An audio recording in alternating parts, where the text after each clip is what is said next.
ஆண்டவரும் இரட்சகருமாகிய இயேசு கிறிஸ்துவின் இனிய நாமத்தில் உங்கள் யாவருக்கும் அன்பின் வாழ்த்துக்களை தெரிவித்துக் கொள்கிறேன். அருமையான தேவ பிள்ளைகளே, new day new hope daily devotion மூலமாய் இந்த நாளில் கூட உங்களை சந்திப்பதில் நான் மிகுந்த மகிழ்ச்சி அடைகிறேன். அல்லேலூயா. இன்றைக்கு கூட கர்த்தர் நமக்கு கொடுக்கிற வார்த்தை என்ன? செப்பனியாவின் தீர்க்க தரிசன புஸ்தகம் 3ஆம் அதிகாரம் 5வது வசனம் கூட வாசிக்க கேட்போம். அதற்குள் இருக்கிற கர்த்தர் நீதி உள்ளவர், அவர் அநியாயம் செய்வதில்லை, அவர் குறைவில்லாமல் காலைதோறும் தம்முடைய நியாயத்தை விளங்க பண்ணுகிறார், அநியாயக்காரனோ வெட்கம் அறியான். ஹல்லேலூயா.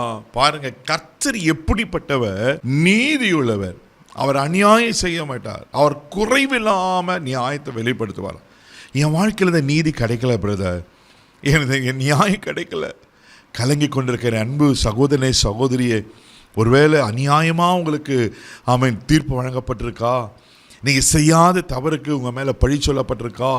ஒருவேளை நியாயமாக வர வேண்டிய சொத்தோ அல்லது பொருட்களோ அல்லது உயர்வுகளோ ப்ரமோஷனோ உங்களுக்கு தலைப்பட்டு இருக்கா? நீங்கள் கர்த்தரை சார்ந்து கொள்ளுங்க. அவர் யார் தெரியுமா? அவர் நீதியுள்ள நியாயாதிபதி. ஹல்லேலூயா. இங்கே தீர்க்கதரிசி ரொம்ப அழகாக எழுதுகிற பாருங்க. என்ன பண்ண? அவர் அநியாயம் செய்வதில்லை, அவர் குறைவில்லாமல் காலைதோறும் தம்முடைய நியாயத்தை விளங்க பண்ணுவாராம். உங்களுக்கு அதிகாரிகளோ மனுஷரோ நியாயத்தை விளங்க பண்ணாமல் இருக்கலாம், ஆனால் நீங்கள் கர்த்தரை சார்ந்து கொள்ளுங்க. கர்த்தர் உங்களுக்காக வழக்காடுவார். கர்த்தர் உங்களுக்காக நியாயத்தை செய்வதற்கு அவர் உண்மையில் தேவனாக இருக்கிறார். என்ன காரியத்தில் உங்கள் மேலே அநியாயம் இழைக்கப்பட்டிருக்கு தேவப்படையில், நீங்கள் கர்த்தரை சார்ந்து கொள்ளும்போது நிச்சயமாக நீதி செய்கிற உண்மையில் தேவனாக இருக்கிறார். சங்கீதலின் புஸ்தகம் 11ஆம் சங்கீதம் 7வது வசனத்தை கூட வாசிக்கும் போது சங்கீதக்காரன் இப்படியா சொல்லுகிறார், வாசிக்க கேட்போம். கர்த்தர் நீதி உள்ளவர், நீதியின் மேல் பிரியப்படுவார், அவருடைய முகம் செம்மையானவனை நோக்கி இருக்கிறது. பியூட்டிஃபுல்லா இருக்குல்ல? கர்த்தர் நீதி உள்ளவர், நீதியின் மேல் பிரியப்படுவார், அவருடைய முகம் செம்மையானவனை நோக்கி இருக்குமா? ஆமேன். அவர் நீதி உள்ளவருங்க. அவர் நீதியின் மேல் பிரியப்படுகிற கர்த்தர், நீதி செய்கிற கர்த்தர். உங்கள் வாழ்க்கையில் என்ன நீதி நடந்தாலும் கவலைப்படாதீங்க. கர்த்தரை தொடர்ந்து நீங்கள் ஆண்டவர் சமூகத்தில் போய் உங்கள் காரியங்களை சொல்லுங்கள். அவர் நீதியில் பிரியப்படுகிற கர்த்தர். உங்களுக்காக நிச்சயமாக அவர் நீதியை செய்ய உண்மையில் இருக்கிறார். நீங்கள் தொடர்ந்த வேதத்தில் பல வசனங்கள் சொல்லப்பட்டிருக்கு, நீங்கள் தொடர்ந்து வாசிப்பீங்கன்னா அதே சங்கீதத்தின் புஸ்தகம் 129ஆம் சங்கீதம் 4வது வசனோடு இப்படியா சொல்லப்பட்டிருக்கு, வாசிக்க கேட்போம். கர்த்தரோ நீதி உள்ளவர், துன்மார்க்கருடைய கயிறுகளை அவர் அறுத்தார் என்றும் இஸ்ரவேல் இப்போது சொல்வதாக. கர்த்தரோ நீதி உள்ளவர், அவர் துன்மார்க்கரின் கயிறுகளை அறுக்கிறவர். அல்லேலூயா.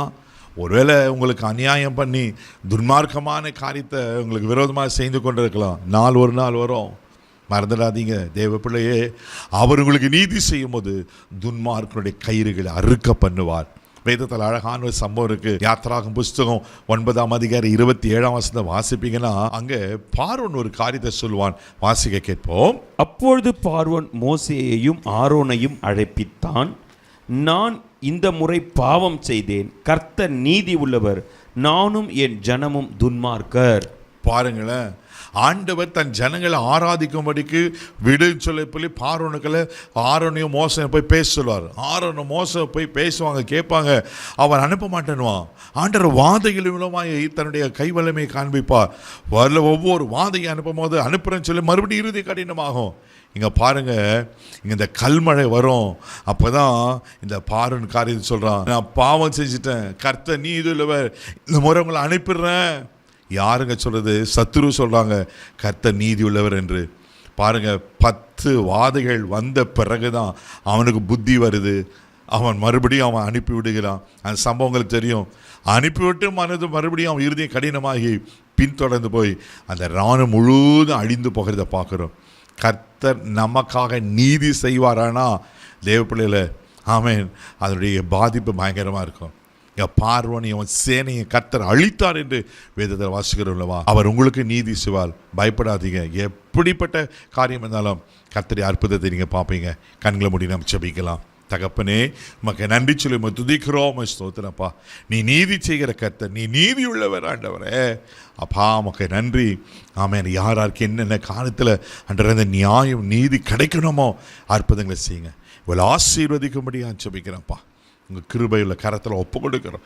இந்த நாள் முழுவதும் கரம் பிடித்து நடத்தும். தெய்வீக பாதுகாப்பு ஒப்படுகிறோம். எல்லா தீங்கு கவலைக்கு காத்துக்கிறோம்.